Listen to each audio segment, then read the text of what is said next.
రేవంత్ రెడ్డి గారు తెలుసుకోవాల్సింది ఏంటంటే బూతులు తెలుసుకున్నంత సులువు కాదు బేసిన్ల గురించి తెలుసుకోవడం. బూతులు మాట్లాడినంత సులువు కాదు బేసిన్ల గురించి అర్థం చేసుకోవడం. రేవంత్ రెడ్డి గారు, నీ చిల్లర రాజకీయాలతో నీ అజ్ఞానాన్ని బయట పెట్టుకొని రాష్ట్రం ముందు పరువు తీసుకున్నావు నిన్న నువ్వు. ఇక రేవంత్ రెడ్డి గారు ఇట్లుంటే ఆయన సలహాదారుడు ఆదిత్యనాథ్ దాస్, ఆయన మీరు అలా చూసి ఉంటారు, ఏం మాట్లాడతాడు అంటే అది కూడా ఒకసారి మళ్ళీ చూపి. ఆదిత్యనాథ్ దాస్ బనకచెర్ల యాడుంది అంటాడు. Banakcherla is in Goa, sir. And look at that location. It is in Prakasham Jilla, sir. Prakasham Jilla office. No, sir. ఇక దున్నపోతు ఏంటంటే దుడ్డని కట్టేమన్నట్టున్నది. బనకచెర్ల ఏ బేసిన్ అది ఎక్కడుంది అంటే లొకేషన్ అంటే నా ప్రకాశం జిల్లా అంటాడు. బనకచెర్ల ఉన్నది పాత కర్నూలు జిల్లా, ప్రస్తుత నంద్యాల జిల్లా. ఇక ముఖ్యమంత్రి అట్లుంటే ఆయన సలహాదారుడు అంతకంటే గొప్ప గనుడు ఉన్నాడు. అది ఏ జిల్లాలో ఉందో కూడా తెలియదు. ఇక వీళ్ళు రాష్ట్రాన్ని పాలిస్తున్నారు. ఇక నెక్స్ట్ మాట్లాడితే నల్లమల బిడ్డ అంటాడు పొద్దుగాలు లేస్తే. మీరు విన్నారు కదా, నల్లమలకి వెళ్ళొచ్చినా తొక్కుంటూ వచ్చినా పీక్కుంటూ వచ్చినా అంటాడు కదా. ఇక నల్లమల గురించి మాట్లాడతాడు. జర అది కూడా చూపివే లేదా వీడియో?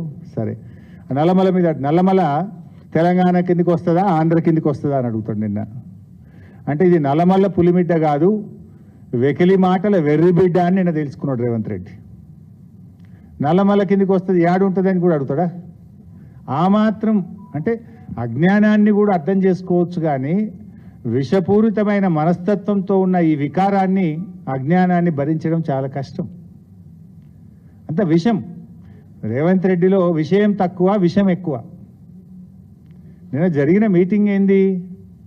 ఈ రాష్ట్ర ప్రయోజనాలు కాపాడడం కోసం జీబీ లింక్ ప్రాజెక్టును ఎట్లా ఆపాలి, అది వాస్తవం. దాని మీద కూడా తట్టి లేపింది బీఆర్ఎస్ పార్టీ. నిన్ను మొద్దు నిద్రపోతుంటే నేను మొట్టమొదలు ప్రెస్ మీట్ పెట్టి నేను మాట్లాడితే ఆ ప్రెస్ మీట్ అయిన గంట తర్వాత 3 రోజుల కింద డేట్ వేసి ఉత్తమ్ కుమార్ రెడ్డి లేఖ విడుదల చేసిండ్రు.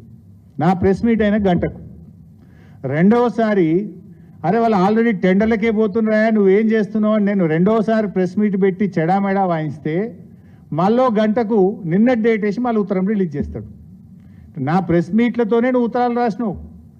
బీఆర్ఎస్ పార్టీ తట్టి లేపినాకనే ఢిల్లీకి పోయి దరఖాస్తు పెట్టినావు నువ్వు. పోనీ ఆ రాజకీయాలు మాకు అవసరం లేదు, మాకు రాష్ట్రం ముఖ్యం.